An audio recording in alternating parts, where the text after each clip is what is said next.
My name is Jade Carter. I am 24 years old, and I live in a rundown apartment on the south side of the city. I never expected a single question to destroy my family, but that is exactly what happened on Christmas Eve.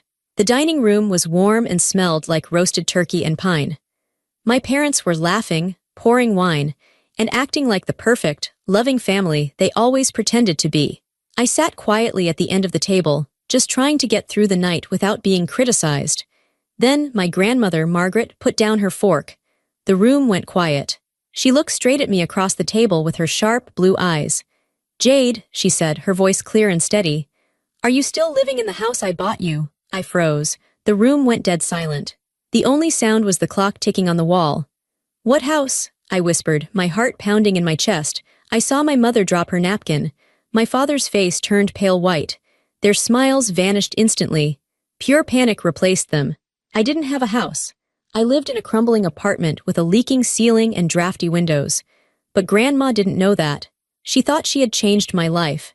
In that silence, looking at my parents' terrified faces, I realized the terrifying truth. They had been lying to her for years. And tonight, everything was about to shatter. But before I tell you how everything flipped, like and subscribe, drop a comment. Where are you watching from?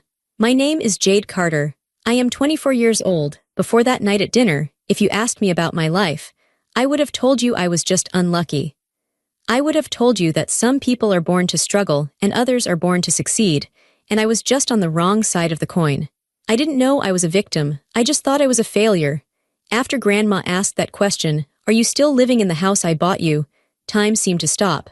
I looked at my mother. Her face was frozen in a fake smile, but her eyes were screaming at me to shut up. I looked at my father. He was gripping his wine glass so hard his knuckles were white. "Jade," my mother said quickly, her voice high and nervous.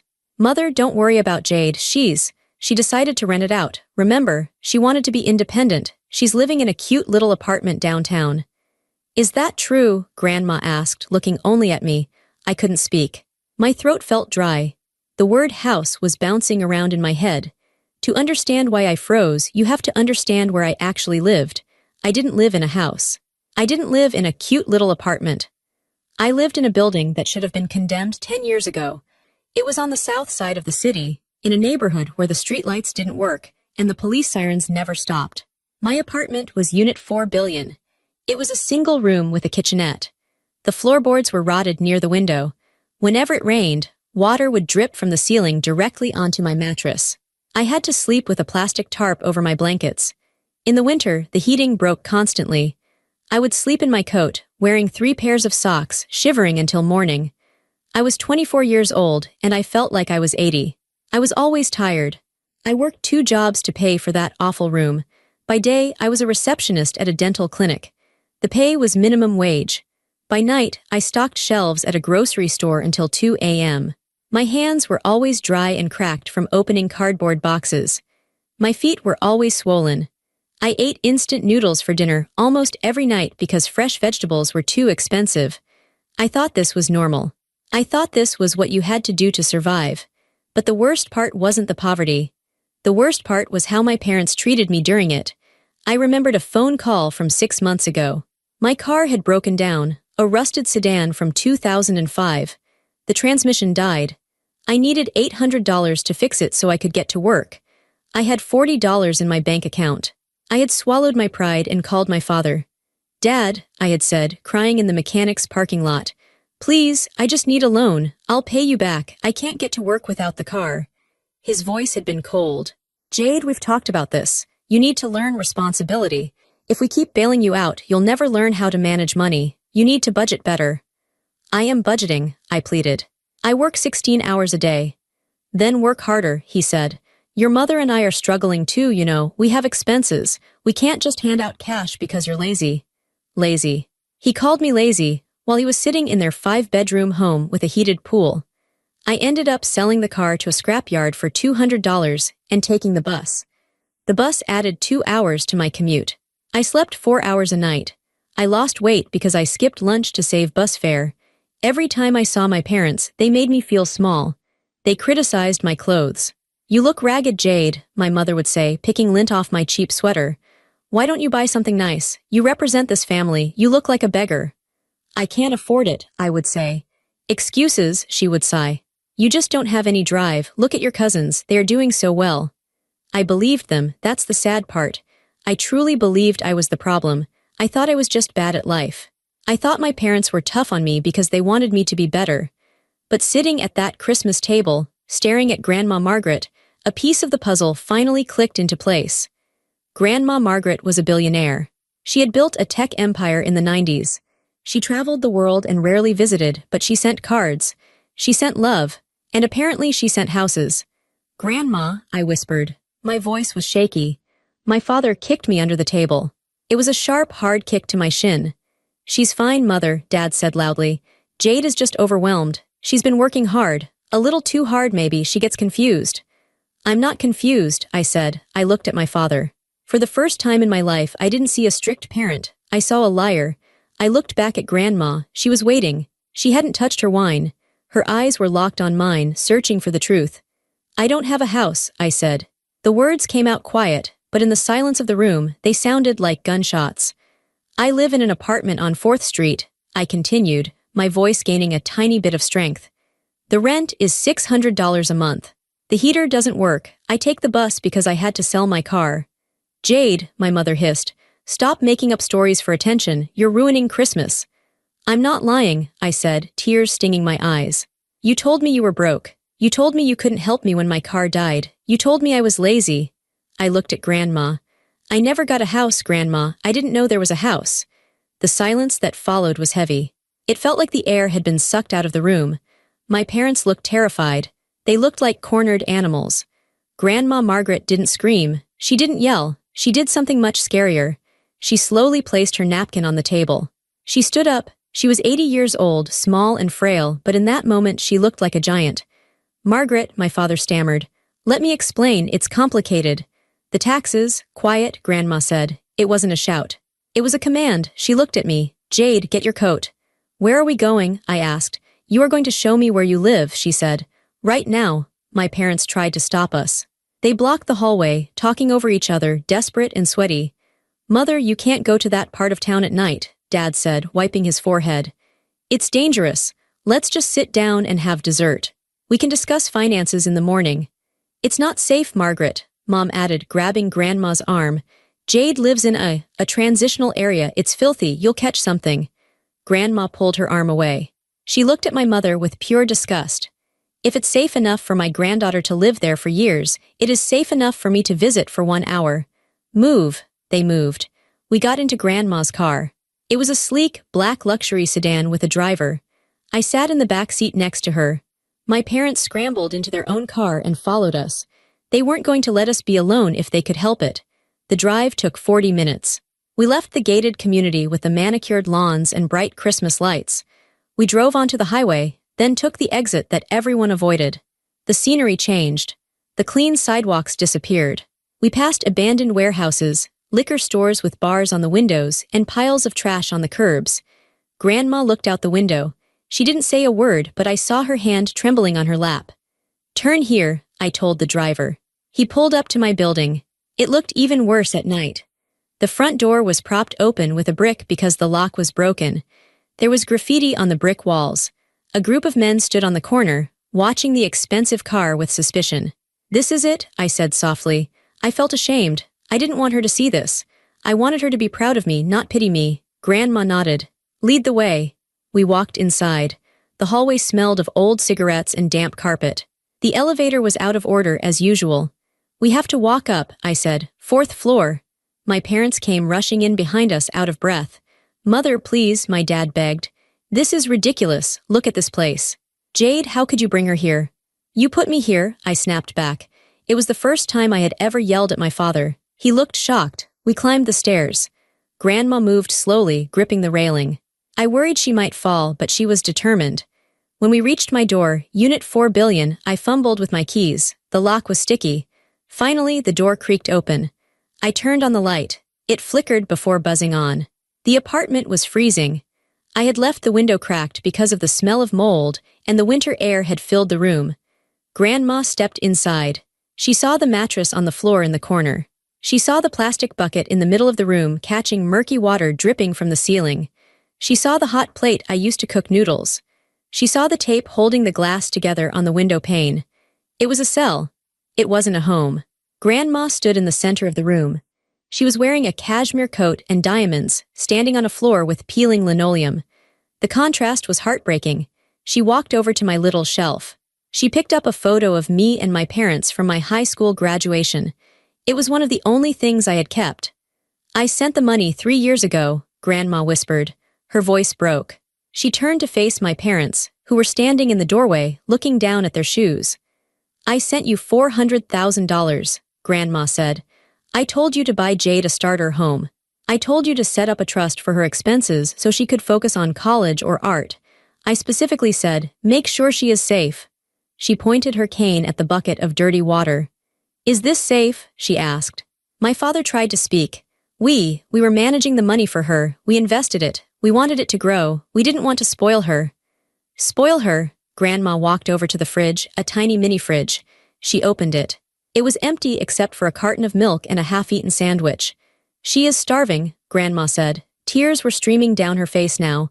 "My granddaughter is living in squalor. She is freezing. She is hungry." She walked up to my father. She was short, but she looked down on him. "I gave you everything," she said. "I bought you your house. I paid for your cars. I funded your vacations. And you couldn't spare a penny for your own child. We taught her character," my mother shouted, suddenly defensive. "Look at her, she knows the value of $1 now." Grandma slapped my mother. It wasn't a hard slap, but the sound echoed in the small room. My mother gasped, holding her cheek. "You didn't teach her character," Grandma hissed. "You taught her that she is worthless. You watched her suffer and you did nothing. You built your comfort on her suffering." Grandma turned to me. She wiped her eyes. Her face softened completely. "Pack a bag, Jade," she said gently. "You are never sleeping here again." "But my lease," I started. "Forget the lease," she said. "You're coming with me." I packed my backpack. It only took 2 minutes. I didn't have much to take. As we walked out, leaving my parents standing in the cold, moldy room, I felt a strange sensation in my chest. For years, I had felt heavy.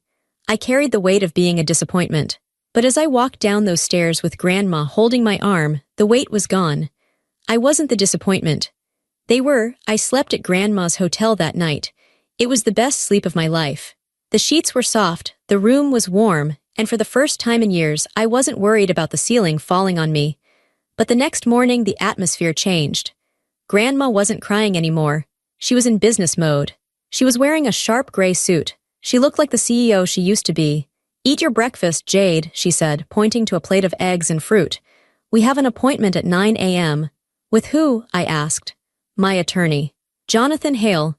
I knew that name. Jonathan Hale was one of the most expensive, aggressive estate lawyers in the state. He didn't handle parking tickets. He handled wars. We arrived at his office in a glass skyscraper downtown. The receptionist ushered us right in. Jonathan Hale was a tall man with silver hair and glasses. He shook my hand firmly. "I am so sorry for what you have been through, Miss Carter," he said. He sounded sincere. "Your grandmother has filled me in." We sat at a long mahogany table. A few minutes later, the door opened. My parents walked in. They looked terrible. My father had bags under his eyes. My mother's hair was messy. They looked like they hadn't slept. When they saw me, my mother shot me a glare of pure hatred, but she quickly hid it when she saw the lawyer. "Jonathan," my dad said, putting on a fake, friendly voice. "Good to see you. I'm sure we can clear up this misunderstanding quickly. My mother is just being a bit dramatic." "Sit down, Robert," Jonathan said coldly. He didn't stand up to greet them. My parents sat on the opposite side of the table. It felt like a trial. "Let's look at the facts," Jonathan said. He opened a thick file folder. 3 years ago, Margaret Carter transferred $400,000 to a joint account held by Robert and Linda Carter. The memo on the transfer clearly stated, "Jade's Housing Trust." He slid a piece of paper across the table. It was a bank record. I saw the number. $400,000. I felt sick. $400,000. I could have bought a house. I could have gone to college without loans. I could have eaten fresh food. I could have fixed my car. "We have that money," my father lied. "It's in a high-yield savings account. We were waiting for Jade to be mature enough to handle it." Jonathan didn't blink. He pulled out another paper. "No, Robert, you don't have it." Jonathan adjusted his glasses. "I had my forensic accountant run a trace on the funds this morning. The money stayed in the joint account for exactly 3 days. On January 12th, Jonathan read, a wire transfer of $385,000 was made to Bluewater Realty. My mother let out a small whimper. Bluewater Realty, Jonathan continued, is the agency that sold you your lake house on Lake Erie. The room spun. The lake house, I knew that place. My parents had bought it 3 years ago. They told me it was an investment. They told me they had saved for 20 years to buy it. They spent every summer weekend there. They threw parties there. They posted photos of it on Facebook, photos of them drinking champagne on the deck, photos of the sunset over the water. They never invited me, not once. When I asked if I could come up for a weekend to get away from the city heat, they told me no. It's not ready for guests, they said, or we need alone time. They were partying in my house. You stole it, I whispered. We didn't steal it, my father shouted, slamming his hand on the table. We are a family. What belongs to the family belongs to everyone. We bought an asset that will appreciate in value for Jade one day. You put the deed in your own names, Jonathan said calm. Jade is not on the title. If you died tomorrow, the house would go to your creditors, not her. You didn't buy an asset for her. You bought a vacation home for yourselves using her inheritance. We needed a place to relax, my mother yelled. Do you know how much stress we are under? We deserve nice things too. Jade is young. She can handle a rough apartment. It builds character. We are in our 50s. We need comfort. I stared at her. You let me freeze, I said. Mom, I didn't have heat last winter. I slept in my coat. You knew that. You came to the lake house and turned on the fireplace while I was freezing. You're being dramatic, she spat at me. Grandma stood up. She looked at Jonathan. Show them the rest, she said. Jonathan nodded. He reached into the folder and pulled out a stack of photos and receipts. He spread them out on the table like a deck of cards. It wasn't just the house, Jonathan said. He pointed to a receipt. May 4th. $12,000. Custom Italian marble countertops for the lake house kitchen. He pointed to another. June 15th. $8,000. A new jet ski. July 2nd. $5,000. A private catered party for the 4th of July. I looked at the receipts. I saw the dates. On June 15th, the day they bought the jet ski, I had called them crying because I had a tooth infection and couldn't afford the dentist. I needed $200 for antibiotics and an extraction. They told me they were tight on cash, and I should rinse with salt water. I lost the tooth. On July 2nd, the day they spent $5,000 on a party, I was sitting in my dark apartment eating peanut butter from a spoon because I had run out of money for groceries until payday. Every receipt was a slap in the face. Every dollar they spent was a moment I had suffered. This is embezzlement, Jonathan said. Plain and simple, you took funds entrusted to you for a beneficiary and used them for personal gain. We are her parents, my father roared. His face was purple. You can't embezzle from your own daughter. We possess rights. We raised her. We fed her for 18 years. She owes us. She owes you nothing, Grandma yelled back. Her voice was like steel. You brought her into this world. That was your choice. You are responsible for her. She is not an investment bank for your midlife crisis. My father stood up, looming over the table. I will not sit here and be lectured. We did what was best for the family image. People expect the Carters to have a certain lifestyle. We couldn't let everyone know we were struggling. We saved the family name. No, Grandma said quietly. You sacrificed my granddaughter to save your ego. She looked at the receipts on the table. Look at this, Robert. Look at the greed. A boat, a wine cellar, heated floors. She looked at me. Jade, show them your hands. I hesitated. Show them, she insisted. I put my hands on the table. They were rough. My knuckles were swollen and red from moving heavy boxes in the cold. My nails were broken. I had a scar on my thumb from a box cutter. They were the hands of a laborer. Look at her hands, Grandma said. Now look at yours, Linda. My mother instinctively hid her hands. Her hands were perfectly manicured. Her nails were painted a soft pink. She wore 3 gold rings. You have soft hands because she has rough ones, Grandma said. You stole her youth, you stole her safety, and you are going to pay for it. You can't do anything, my father sneered. The money is spent, it's gone. What are you going to do, sue us? It will take years, we'll drag it out. We'll tell everyone Jade is a drug addict who blew the money herself. Who will they believe? 2 respected members of the community, or a girl who works at a grocery store? He was smiling. A cruel, arrogant smile. He thought he had won. He thought he was untouchable because he was my father. I felt a cold shiver go down my spine. He was willing to destroy my reputation just to keep his boat. Jonathan Hale cleared his throat. He didn't look worried, he looked bored. Actually, Robert, Jonathan said, we don't need to sue you for the money. He opened a drawer and pulled out a new document. It was bound in blue paper. Margaret signed a new estate plan this morning at 8:30 a.m. My parents' faces dropped. The arrogance vanished. What? My mother whispered. Previously, Jonathan explained, you two were the sole beneficiaries of Margaret's estate. When she passed, you were set to inherit approximately $50 million, plus her real estate holdings. My father licked his lips. Yes, that is the arrangement. Not anymore, Jonathan said. He slid the document across the table. As of this morning, Jade Carter is the primary beneficiary. She inherits the estate. She inherits the holdings. She inherits the trust. And you, Jonathan looked at my parents over the rim of his glasses. You get nothing, you are disinherited completely. You can't do that, my father screamed. I am your son. And she is my granddaughter, Grandma said. You broke the trust, you are out. However, Jonathan said, raising a finger. Margaret is generous. She is willing to offer you a deal to avoid jail time for fraud. Jail, my mother squeaked. Yes, fraud, theft, elder abuse. We have a strong case, Jonathan said. But we will drop the criminal charges if you do one thing. He slid one final paper across the table. It was a property transfer deed. You will sign over the lake house to Jade. Today, right now. My father looked at the paper. Then he looked at me, his eyes were full of hate. You want my house? He spat at me. It's not your house, I said. My voice was steady. I stood up. I wasn't afraid of him anymore. I saw him for what he was, a thief. It was bought with my money, I said. It's my house, sign it. The room was silent. My father picked up the pen. His hand was shaking. He looked at Grandma, hoping for mercy. She stared back, stone cold. He signed. He threw the pen across the room and stormed out. My mother followed him, sobbing. I looked at the paper. The lake house was mine. But I didn't feel happy. I felt exhausted. I realized that my family was dead to me. They had chosen money over me every single time. Grandma reached out and took my hand. Her skin was warm. It's over, Jade, she said softly. Let them run. We have work to do. I squeezed her hand back. Thank you, I whispered. Don't thank me yet, she said. Now you have to learn how to own your life, and that is the hardest part. The door slammed shut behind my parents. The sound echoed in the large conference room. Then there was silence. For a long time, nobody moved. I stared at the heavy wooden door. I kept expecting them to burst back in. I expected my father to start yelling again or my mother to start crying and begging. But they didn't. They were gone. I looked down at the paper on the table.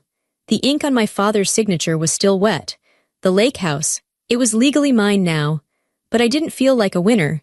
I felt like I had just survived a car crash. My hands were shaking uncontrollably. I sat down in the leather chair because my legs felt too weak to hold me up. Breathe, Jade, Grandma said. She reached across the table and placed her hand over mine. Her hand was warm and dry. Just breathe. I took a deep breath. They hate me, I whispered. My own parents hate me. They don't hate you, Grandma said firmly. They hate themselves, and they hate that they got caught. There is a difference. Jonathan Hale, the lawyer, cleared his throat. He was stacking the papers into neat piles. He looked calm, like this was just another Tuesday for him. For him, it was paperwork. For me, it was the end of my life as I knew it. Miss Carter, Jonathan said, looking at me. I know this is emotional, but we need to discuss the logistics. The transfer of the property is effective immediately. However, we have a timeline. A timeline? I asked. Yes, he said. Your parents have personal belongings in the lake house. We cannot simply lock them out today without giving them a chance to collect their things. That would give them legal grounds to sue us for conversion of property. We need to be smarter than them. He pulled out a calendar. We will give them 7 days, Jonathan said. 7 days to vacate the premises. They must remove all personal effects. They are not allowed to remove appliances, fixtures, or furniture, as those were purchased with the trust funds and are now considered part of the asset recovery. I will have a security team present to ensure they don't strip the copper wiring or smash the windows. Security team, I asked. Is that necessary? With people like this? Jonathan nodded. Absolutely. When narcissists lose control, they tend to break things. We won't let them break your house. Then Jonathan opened the second folder, the thick one, the estate plan. Now, he said, let's talk about the future. The lake house is just the beginning. He opened the file.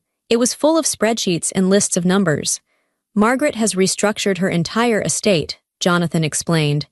Previously, your father was the executor and the beneficiary. He was set to control everything. The family foundation, the real estate portfolio, the stocks. Jonathan looked at me seriously. That is all gone for him. You are now the sole heir, but I want you to understand what that means. It's not just money, it's responsibility. He pointed to a line on the paper. This is a trust fund that activates today, he said. It is designed to replace the stolen housing fund. It contains enough to cover your living expenses, your education if you choose to go back, and the maintenance of the lake house. You will never have to work a night shift at a grocery store again unless you want to. I stared at the numbers. They were too big to understand. I don't know how to manage money, I said honestly. I've never had more than $50 in my pocket at one time. I know, Grandma said. That is why Jonathan will help you, and I will teach you. We aren't just giving you cash, Jade. We are giving you freedom, but freedom is scary when you've been in a cage your whole life. I looked at Grandma. She looked tired. This fight had taken a lot out of her. She was 82 years old, and she had just cut her own son out of her life to save me. Why? I asked her. Why did you do all this? You could have just given me some money and left it alone. Grandma looked at me. Her eyes were sad. Because I made a mistake, she said. I thought if I gave your father money, he would be generous. I thought if I made his life easy, he would be a good father. I was wrong. I enabled him. I created a monster. She squeezed my hand. I can't fix him, Jade. It's too late for him, but I can fix this for you. I can make sure the cycle stops with you. You are the only honest person left in this family. I felt tears run down my face. I wasn't used to being called honest. I was used to being called lazy. I was used to being called a burden. Thank you, I whispered. Don't thank me, she said again. Just promise me one thing. Anything, I said. Don't become them, she said. Don't let the money make you hard. Don't let it make you cruel. Stay Jade. I promise, I said. Jonathan stood up. Okay, the paperwork is filed. The countdown starts now. You have 7 days before the house is yours. I suggest you stay at the hotel with Margaret until then. It's not safe for you to go back to your apartment. I nodded. I didn't want to go back to that moldy room anyway. As we walked out of the office, I felt different. I was wearing the same cheap coat. I had the same scuffed boots. But I felt taller. I wasn't just Jade the receptionist anymore. I wasn't Jade the failure. I was Jade Carter. And for the first time in my life, I had someone on my side. We thought the legal documents would stop them. We thought the threat of jail would keep them quiet. We were wrong. The 7 days while we waited for them to move out of the lake house were a nightmare.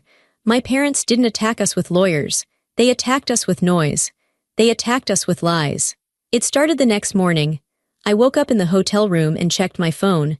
I had 43 missed calls, 30 texts. They were all from my mother. Text 1, how could you do this to us? After everything we sacrificed. Text 2, you are a thief. You manipulated a senile old woman. Text 3, call me right now or I am calling the police. Text 4, you are dead to me. I felt sick. My stomach twisted into knots. I wanted to turn the phone off, but I couldn't stop reading. Then, the social media posts started. My father posted a long status on Facebook. He didn't mention the embezzlement. He didn't mention the stolen money. He wrote, please pray for our family. Our daughter Jade has been struggling with severe mental health issues and addiction. She has taken advantage of my elderly mother's confusion to cut us off. We are heartbroken. We only wanted to help her, but she has turned against us. It is a tragedy when children lose their way. The comments were flooding in. So sorry to hear this, Robert. Addiction is a terrible disease. Stay strong. I always knew something was off with her. She looked so messy last Christmas. They were destroying my reputation. They were painting me as a drug addict to cover their own crimes. They wanted to make sure that if I told the truth, nobody would believe me. Don't look at it, Grandma said. She took the phone out of my hand.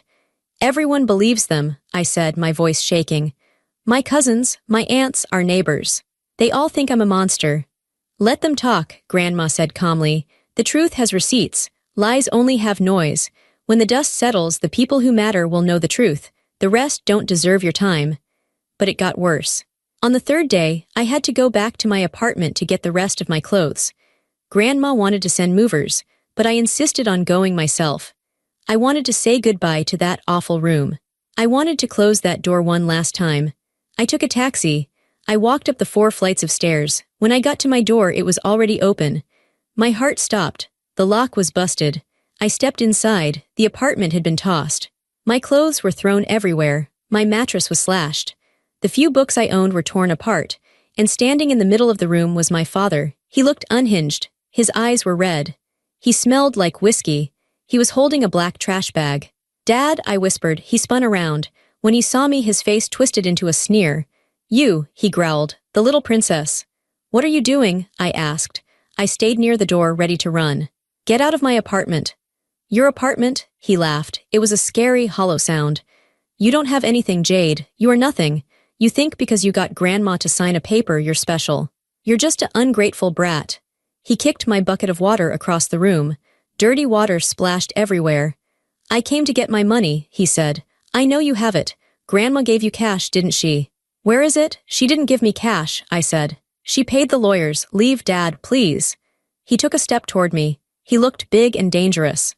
I realized in that moment that he wasn't looking at his daughter. He was looking at an enemy. "You ruined my life," he shouted. "I'm going to lose the club membership. I'm going to lose the cars. Do you know how embarrassing that is? Do you know what my friends will say?" "I don't care about your friends," I yelled back. "I cared about eating. I cared about having heat. You stole from me to impress people who don't even like you." He lunged at me. I flinched, raising my hands to protect my face. But he didn't hit me. A cane came down hard on his shoulder. Whack! My father yelled and stumbled back. Grandma was standing in the doorway behind me. I hadn't heard her come up the stairs. She was out of breath, her face pale, but she was holding her heavy wooden cane like a weapon. The driver, a large man named Frank, was standing right behind her. "Get away from her," Grandma hissed. She looked like a lioness. "If you touch her, Robert, I will have you arrested tonight. I won't wait for the deal. I will put you in a cell myself." My father rubbed his shoulder. He looked at Frank, the driver, who was cracking his knuckles. He realized he was outnumbered. "You chose her over me," my father said to Grandma. He sounded like a hurt child. "I'm your son." "You ceased to be my son when you let your daughter starve," Grandma said. "Get out, now." My father glared at me one last time. "You'll regret this, Jade. You can't survive on your own. You'll come crawling back." He pushed past us and ran down the stairs. I was shaking. I leaned against the wall and slid down to the floor. I started to cry. It was too much. The violence, the hate, the fear. Grandma sat down on the dirty floor next to me. She didn't care about her expensive coat. She put her arm around me. "He can't hurt you anymore," she said. "I promise, he is a coward. Cowards only attack when they think you are weak. You aren't weak anymore." "I don't feel strong," I sobbed. "Strength isn't about not crying," Grandma said. "Strength is shaking apart and still standing your ground. You stood up to him. You told him the truth. That is strength." We left the apartment that day. We left the slashed mattress and the broken books. I didn't take anything. I realized that everything in that room was part of a life I wanted to forget. "Let's go," I said. "I'm ready." The next few weeks were a blur of legal battles and silence. My parents tried one last desperate move. They filed an emergency injunction to stop the transfer of the lake house. They claimed Grandma was mentally incompetent. They claimed I had undue influence over her. It was a weak legal move, a Hail Mary. We went to court. I had to wear a suit Grandma bought me. I felt like an imposter, but I kept my head up. The judge was a stern woman with glasses. She looked at the evidence. She looked at the receipts of the jet ski and the marble countertops. She looked at the medical report from Grandma's doctor that proved she was perfectly sane. Then she looked at my parents. "Mr. and Mrs. Carter," the judge said, "this is one of the most egregious cases of financial abuse I have seen in my courtroom. You misappropriated funds intended for your daughter's welfare. You are lucky that Miss Carter is not pressing criminal charges. The injunction is denied. The transfer stands. Case closed." My father slumped in his chair. My mother started weeping loudly, trying to get sympathy. The judge ignored her. It was over. The lake house was mine, but the real reversal wasn't in the courtroom. It was in the silence that followed. My parents lost everything. Without Grandma's money, they couldn't afford their lifestyle. The bank foreclosed on their main house within 2 months. They had taken out second and third mortgages to pay for their parties, expecting to inherit Grandma's millions eventually. When that inheritance vanished, their house of cards collapsed. They had to move into a small rental apartment. It was ironic. It was nicer than the one I had lived in, but for them, it was a dungeon. They lost their friends. The rumors spread, not the lies they told about me, but the truth about what they did. People talk.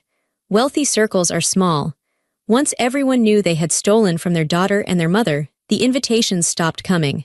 I blocked their numbers, I blocked their emails, but one letter got through. About a month after the court case, I received a letter in the mail. The handwriting was my mother's. I sat on the edge of my bed in the hotel room and stared at the envelope. I almost threw it away. But curiosity got the best of me. I opened it. "Dear Jade, I am writing this because I want you to know that we forgive you." I stopped reading. I laughed out loud. It was a bitter, angry laugh. They forgave me. "We know you were manipulated by the lawyers. We know you didn't mean to hurt us.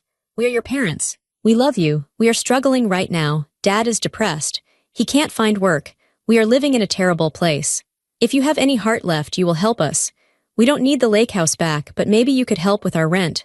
Just for a few months. Until we get back on our feet. Please, Jade, be the bigger person. Love, Mom." There was no apology. No, "I'm sorry we let you freeze." No, "I'm sorry we stole your money." Just manipulation. Just a demand for money wrapped in fake love.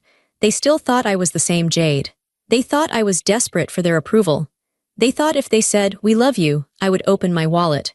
I walked over to the trash can. I didn't burn the letter. I didn't tear it into tiny pieces in a rage. That would have required too much emotion. I just dropped it in the bin. "No," I said to the empty room. "I am choosing myself now." I went downstairs to find Grandma. She was drinking tea in the lobby. "Grandma," I said. "I'm ready to go to the lake house," she smiled. "The cleaners are finished, the locks are changed, it's waiting for you." "Good," I said. "And Grandma, I need to change my phone number again." "Why?" she asked. "Because the past keeps calling," I said, "and I don't want to answer anymore." That afternoon, I went to the bank. I set up my own accounts. I met with a financial advisor. I learned about budgets, not how to budget for noodles, but how to budget for a future. I realized that power isn't just about money. Power is about access. My parents used to have access to me. They could hurt me because I let them in. I let them make me feel small. Now I was closing the gate. They were on the outside. I was on the inside. And for the first time, the inside felt safe. The drive to the lake house took 3 hours. It was a beautiful drive, winding through pine forests and past small towns. When I pulled into the driveway, I gasped. I had seen pictures on Facebook, but seeing it in person was different. It was a sprawling house made of cedar and stone, sitting right on the edge of a massive blue lake. There were huge windows that reflected the sky. There was a large deck that wrapped around the back. It was a palace, and it was mine. I parked my new car, a sensible, safe SUV that didn't break down, and walked to the front door. I put the key in the lock. It turned smoothly. No sticking, no jiggling. I stepped inside. The house was empty. My parents had taken their furniture, which was fine by me. I didn't want their bad energy in my home. The rooms were big and open. The floors were polished wood. The best part was the silence. It wasn't the scary silence of my apartment, where I was waiting for a rat to scurry or a neighbor to scream. It was a peaceful silence. It was the sound of wind in the trees and water lapping against the dock. I walked through every room. I saw the kitchen with the marble countertops they had bought with my dental money. I ran my hand over the cool stone. It was beautiful, but it made me sad. I decided right then that I would learn to cook. I would fill this kitchen with the smell of real food, not instant noodles. I would invite Grandma over for Sunday dinners. I walked into the master bedroom. It had a fireplace. I turned it on with a switch. Instant heat. I sat on the floor in front of the fire and just cried. I cried for the girl who slept in her coat. I cried for the girl who thought she was worthless. I let it all out. Then, I wiped my face and stood up. I had work to do. Over the next few months, I made the house mine. I painted the walls. My parents had painted everything beige and gray, cold, modern colors. I painted the living room a warm sage green. I painted the kitchen a soft yellow. I wanted color. I wanted life. I turned the spare bedroom into a studio. I had always loved to draw, but I never had the time or money for supplies. Now I bought easels, paints, and canvases. I set up a desk by the window overlooking the lake. The light in that room was incredible. Every morning I would wake up, make coffee, and sit in my studio. I painted the lake. I painted the trees. I painted Grandma. I didn't work a second job. I didn't stress about bills. The trust fund paid the utilities and taxes. I lived simply but comfortably. Grandma visited every weekend. One afternoon, in late autumn, we were sitting on the deck. We were wrapped in blankets, drinking hot cider. The leaves on the trees were bright orange and red. The air was crisp. "You look different," Grandma said. She was watching me. "I got a haircut," I said, touching my shoulder-length bob. "No," she said, "it's not the hair. You look settled." I looked out at the water. "I feel settled. I used to feel like I was running on a treadmill that was going too fast. I was always about to fall off. Now the treadmill has stopped." "Have you heard from them?" she asked. We didn't say their names. "No," I said. "I heard from a cousin that Dad is working at a car dealership in the next town over. Mom is working as a receptionist." I took a sip of cider. "It's funny, she's doing the exact job she used to make fun of me for doing." "Karma has a sense of humor," Grandma said dryly. "Do you miss them?" I asked. Grandma looked down at her cup. "I miss the idea of them. I miss the family I wanted to have. But I don't miss the lies, and I certainly don't miss seeing you in pain." She reached over and patted my knee. "You survived what they caused, Jade. That is strength. You took a house that was built on betrayal and you turned it into a home. I am so proud of you." I smiled. "I couldn't have done it without you." "We saved each other," she said. We sat there until the sun went down, watching the light fade over the water. For the first time in my life, I wasn't afraid of the dark. I knew the heat would stay on. I knew the roof wouldn't leak. I knew I was safe. Winter came early that year. I remember the first snowfall. I was in the kitchen making soup. I looked out the window and saw big, white flakes drifting down from the sky. They landed on the deck and the frozen ground. In my old apartment, snow meant misery. It meant drafts, wet socks, and higher electric bills I couldn't pay. But here, snow was magic. I put on my boots and my coat, a warm wool coat that Grandma had bought me.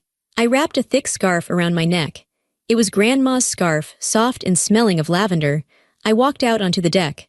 The world was completely silent. The snow absorbed all the sound. The lake was frozen over, a sheet of white ice. The pine trees were dusted with white powder. I walked down to the edge of the dock. The cold air filled my lungs, but it didn't hurt. It felt clean. I thought about my parents. I wondered if they were warm. I hoped they were. I didn't hate them anymore. Hate takes too much energy. I just felt distant from them. They were like characters in a sad movie I had watched a long time ago. They didn't have power over me. I thought about the girl I used to be. The girl who apologized for existing. The girl who made herself small so she wouldn't be a target. I wished I could go back and hug her. I wished I could tell her, "Hold on. It gets better. You aren't crazy. You are just surrounded by people who are broken." I looked at the house behind me. The lights were on in the living room. It looked warm and inviting. It was my house. I had reclaimed it. I had taken the symbol of their greed and turned it into my sanctuary. I realized that peace didn't arrive with a loud bang. It didn't come with fireworks or a marching band. Peace arrived softly. It arrived like the snowfall on the still water. It arrived in the quiet moments, painting in my studio, drinking coffee by the window, sleeping without fear. I wrapped the scarf tighter around me. "I'm safe now," I whispered to the wind. The wind didn't answer. It just blew the snow around me, gentle and cold. I stood there for a long time, just breathing. I was 25 years old. I had a whole life ahead of me, a life that belonged to me and only me. I turned around and walked back toward the house. I stamped the snow off my boots on the mat. I opened the door and stepped into the warmth. I closed the door firmly behind me, locking out the cold, locking out the past. I was home.